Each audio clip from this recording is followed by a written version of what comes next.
श्री अखंड विद्यानंद जी महाराज की जय। सद्गुरु मौनी बाबा भगवान की जय। शिवोहम शिवोहम शिवोहम। गुरु गीता के मंत्र साधना सर्व संकट हारिणी है। जिसने भी गुरु गीता का पाठ अनुष्ठान किया उन सभी के अनुभव आश्चर्यकारी रहे हैं। गुरु गीता की मंत्रमाला गुरु तत्व का बोध, शिष्य प्रबोध एवं तत्व चर्चा के साथ अनेकों मांत्रिक रहस्य भी हैं। जो इन रहस्यों को जानकर उनका प्रयोग करना सीख जाता है वह कभी भी दुस्तर संकट के जाल में नहीं उलझता। क्रूर ग्रहों की पीड़ाएं उसे कभी नहीं सताती। दुख और दुर्भाग्य उसे छू तक नहीं पाते। गुरु चेतना है ही सारे आश्चर्यों, चमत्कारों, अलौकिक शक्तियों का घनीभूत पुंज। बात बस केवल अनुभव की है। अब तक के अनुभव अनेकों ने किए हैं और अनगिनत अभी कर सकते हैं। अनुभवी साधकों के मध्य यह बहुत ही सुप्रचलित वाक्य है कि जब गुरु गीता है तब भला अन्य शास्त्र व साधनाओं के विस्तार से क्या लाभ। गुरु गीता के पिछले क्रम में इस साधना रहस्य के कई गूढ़ संकेत किए गए हैं। इनमें बताया गया है कि समुद्र में जिस तरह से जल, दुग्ध में दुग्ध, घृत में घृत, घड़े का आकाश घड़े के फूट जाने से घड़े में मिल जाता है, उसी तरह से आत्मा परमात्मा में लीन हो जाती है। गुरु गीता की साधना से जीवात्माएं जिस एकता का अनुभव करती हैं वह उन्हें दिन रात आनंद में भिगोए रखती हैं और वह जीव मुक्ति का आनंद उठाता है। ऐसी महनीय विभूतियों की जो भाव भक्ति करता है वह संदेह रहित होकर सभी आध्यात्मिक लौकिक सुख प्राप्त करता है। उसे भोग एवं मोक्ष मिलते हैं। उसकी जिह्वा पर सरस्वती बराबर निवास करती हैं। इस गुरु गीता रहस्य कथा के अन्य आयाम प्रकट करते हुए भगवान सदाशिव कहते हैं, अनेन प्राणिनं सर्वे गुरु गीता जपेत तु सर्वसिद्धि प्राप्नुवन्ति भुक्ति मुक्ति न संशयः। सत्य सत्य पुनः सत्य धर्म सांख्यमयोदितं गुरु गीता समं नास्ति सत्य सत्य वरानने। एको देव एक धर्म एक निष्ठं परम तपः गुरु परतरं नान्यात् नास्ति त्वं गुरो परम। माता धन्य पिता धन्यो धन्यो वंशकुलं तथा धन्य च वसुधा देवी गुरुभक्ति दुर्लभाम्। शरीरमिन्द्रियं प्राणश्चार्थ स्वजन बंधवां माता पिता कुलं देवी गुरुरेव न संशयम्। गुरु गीता के जब अनुष्ठान से सारे प्राणी सभी सिद्धियां प्राप्त करते हैं, भोग एवं मोक्ष पाते हैं, इनमें कोई संशय नहीं है। भगवान सदाशिव पूरी दृढ़ता से माता पार्वती से कहते हैं, हे वरानने, यह मेरे द्वारा प्रकाशित धर्मयुक्त ज्ञान है। यह सत्य है, सत्य और पूर्ण सत्य है कि गुरु गीता के समान अन्य कुछ भी नहीं है। एक ही देव है, एक ही धर्म है, एक ही निष्ठा और यही परम तप है कि गुरु से परे कोई भी तत्व नहीं है।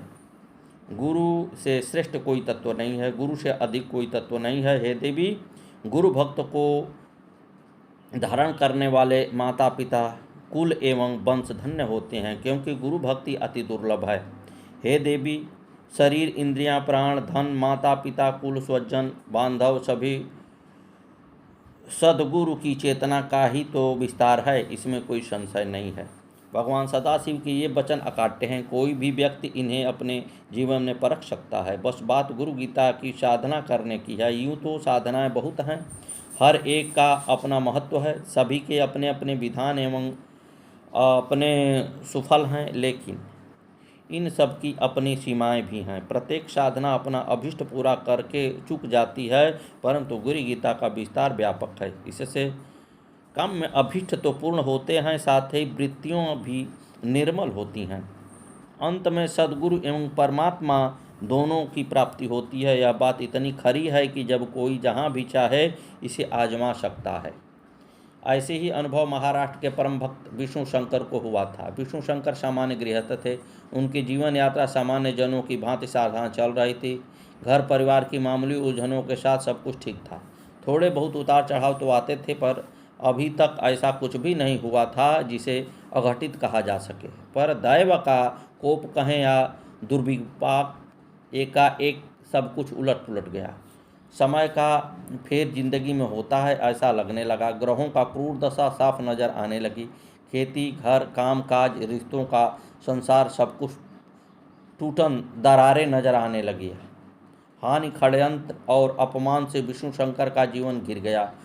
वह क्या करे, कैसे करे, कहाँ जाए, कुछ भी नहीं सूझ रहा था। यहाँ तक कि हमेशा शांत एवं स्वस्थ रहने वाले विष्णु शंकर चिड़चिड़े, अनमनस्क, उदासीन एवं अवसादग्रस्त होने लगे। विपरीत परिस्थितियों का प्रचंड वेग उन्हें असहाय बनाने लगा। ऐसी असहाय में उन्हें यदा कदा आत्महत्या के विचार घेरने लगे। अकेले बैठकर वो फुट फुट कर रोते रहते। कभी कभी शिवालय जाकर भगवान शिव की लिंग मूर्ति के सामने विलख उठते, परंतु उपाय नदारद था। अब तो असह्य आर्थिक हानि के कारण भूखे मरने की नौबत आ पहुंची थी, परंतु कोई उपाय न था। एक दिन थके हारे विष्णु शंकर अपनी अवसादग्रस्त मनोदशा में यूं ही सो गए। बड़ी विपन्न स्थिति थी उनकी, पर करे भी तो क्या। शिव स्मरण के अलावा अन्य कोई उपाय भी नहीं था। पर उस दिन सोते समय उन्होंने सपने में देखा कि एक श्वेत केश, दाढ़ी एवं देदीप्यमान चेहरे वाले ऋषि उन्हें सांत्वना देते हुए कह रहे हैं, धैर्य रखो पुत्र, यह पूर्व जन्म के कर्मों के कारण आया दुर्विपाक है। इस जीवन में तुमने ऐसा कोई काम नहीं किया जिसका तुम्हें इतना कठोर दंड मिलता, पर कर्म तो कर्म होता है, इस जीवन के हों या पिछले जीवन के हों, भोगने पड़ते हैं। धैर्य रखो और कठिन तप में अपने को प्रवृत्त करो। तुम्हारे कठोर तप के प्रभाव से यह अंधेरा छिन्न भिन्न हो जाएगा। पर तप का आधार क्या हो? अंतसत्त में यह अनुगूंज उठी। यह अनुगूंज देर तक रहती। इसके पहले श्री ऋषि ने कहा, गुरु गीता भगवान शिव की वाणी है। शिव मुख से उच्चारित होने के कारण यह परम मंत्र है। इसमें असीम ऊर्जा समाई है। इसे ही अपने तप का आधार बनाओ। उस दिव्य स्वप्न में ही उन ऋषि ने उन्हें तप की प्रक्रिया समझा दी। चंद्रायन व्रत, नियमित गायत्री जप और गुरु गीता का पाठ अनुष्ठान, सात्विक खान पान से युक्त कठोर श्रमशील दिनचर्या। प्रबोध करते हुए उन ऋषि ने उनके मस्तक पर हाथ रखा। उनके दिव्य स्पर्श से विष्णु शंकर के मन में अवसाद जाता रहा। निद्रा से जाकर उन्हें चैतन्य लग रही थी। मन हल्का था और उनमें तप का उत्साह संचरित हो रहा था। अगले दिन गुरुवार था। गुरुवार गुरु चेतना के स्मरण का पुनीत क्षण है। ऐसा समझते हुए उन्होंने इस पावन क्षण में जो पुण्य नक्षत्र से भी जुड़ा था, ऐसे गुरु पुण्य योग में विष्णु शंकर ने अपनी तप साधना आरंभ कर दी। हालांकि परिस्थितियों में अभी भी अपमान, षड्यंत्र, हानि एवं कुचक्रों के प्रबल झंझावत उठ रहे थे, पर अब मन स्थिति भिन्न थी। उनमें तप के लिए प्रबल उत्साह था और दैवीय सहायता पर प्रबल विश्वास था। इसी विश्वास की गूंज के साथ तप की अंतर्धारा बह चली। दिवस मास बीतने लगे। 6 महीने तक तो परिस्थितियों में किसी तरह का कोई परिवर्तन नहीं दिखाई दिया, परंतु 6 महीने बाद घने अंधेरे में प्रकाश की किरणें फूटने लगी। इतना हुआ कि भूखे मरने की नौबत समाप्त हुई। बाहर अपमान एवं व्यंग के अवसर कम होने लगे। सघन अंधेरे में यह उजाले की वृष्टि बढ़ती गई। गुरु गीता में उन्हें आश्रय, आश्वासन एवं सुफल सभी कुछ दिखा। अब वह अनुभव कर रहे थे कि गुरु गीता दुष्कर संकटों का सार्थक समाधान है, जो संकटों के पास से मुक्त कर गुरु भक्ति, ईश्वरीय निष्ठा का वरदान देती है। सद्गुरुदेव मौनी बाबा भगवान की जय।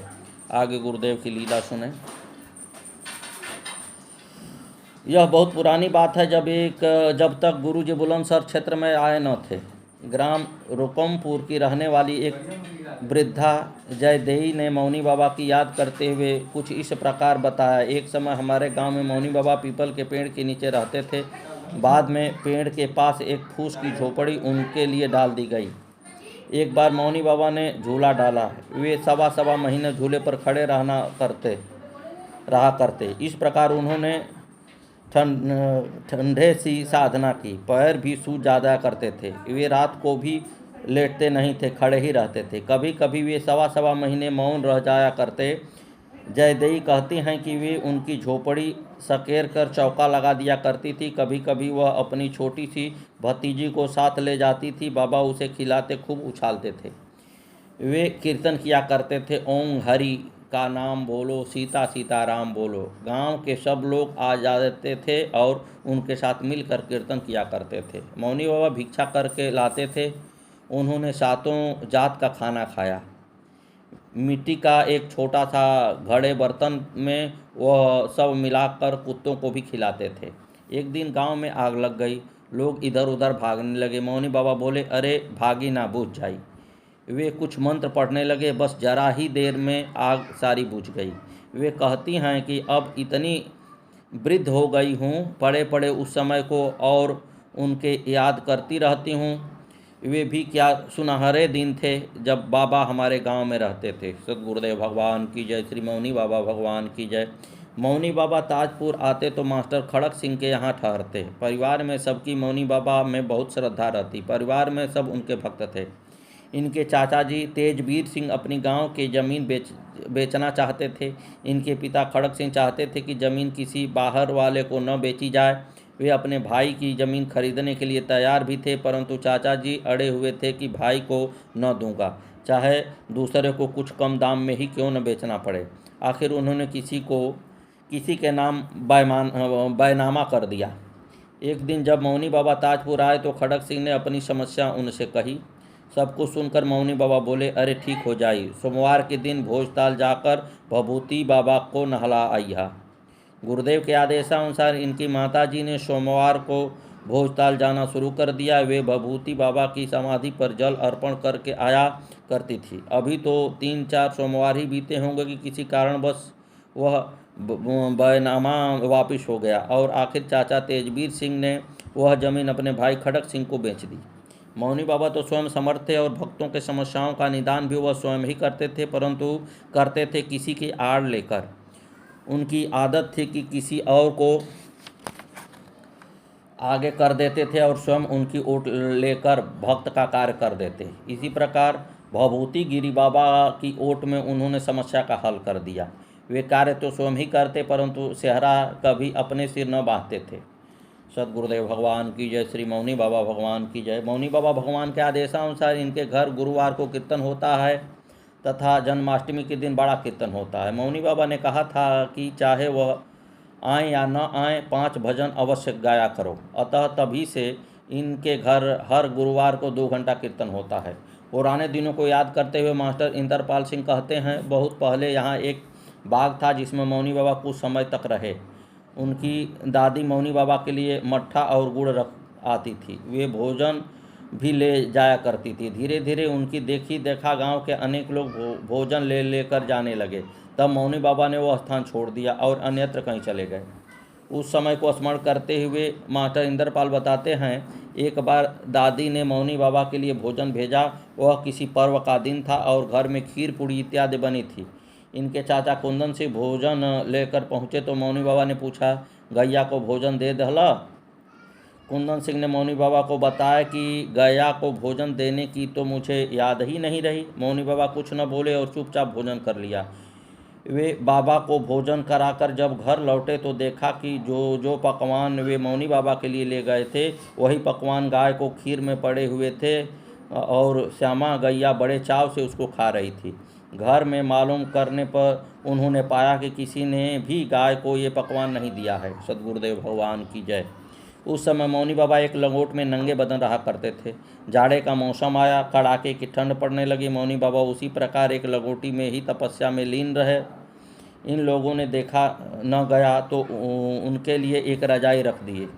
अगले दिन वहां पहुंचे तो देखा कि मौनी बाबा ने रजाई उधेड़ कर उसकी सारी रुई निकाल कर उस फर्श को पानी में भिगो कर रख दिया था। यहाँ ताजपुर में मौनी बाबा के कई भक्त हुए। उनमें से एक थे राम प्रसाद गणेरिया। उन्होंने 12 वर्ष तक मौनी बाबा को दिया हुआ कीर्तन अकेले ही किया। कभी कभी उनकी पुत्री उनके साथ बैठ जाया करती और कीर्तन गाती। इनके गांव में एक सांड घूमता रहता था। एक बार किसी व्यक्ति ने उसे बल्लम मार दिया। बल्लम मार कर उसने उसे वापस भी न खींचा और वह सांड उसी ओर गिरा जिधर भाला लगा था। भाला पूरा का पूरा उसके छाती में धंस गया। मौनी बाबा ने देखा तो वे बोले, अरे यहाँ तो बड़े दुष्ट हैं, हम यहाँ नहीं रहेंगे, और वे ताजपुर छोड़कर चले गए। बाद में वे सदा यदा कदा घर आया जाया करते थे। मास्टर इंद्रपाल की पत्नी बताती हैं कि मौनी बाबा अचानक ही आते, घर में जो सब्जी बनी होती उसके अलावा वे एक सब्जी स्पेशल मौनी बाबा के लिए बनाती थी, परंतु मौनी बाबा ने वह स्पेशल सब्जी कभी नहीं खाई। वे उसी सब्जी से रोटी खा लिया करते थे जो पहले से ही बनी हुई होती थी। मौनी बाबा वही खाना पसंद करते थे जो सारे भक्तों को मिलता था। अपने लिए अलग से कुछ विशेष लेना उन्हें पसंद नहीं था। सद्गुरुदेव भगवान की जय। श्री मौनी बाबा भगवान की जय। आगे की कथा कल।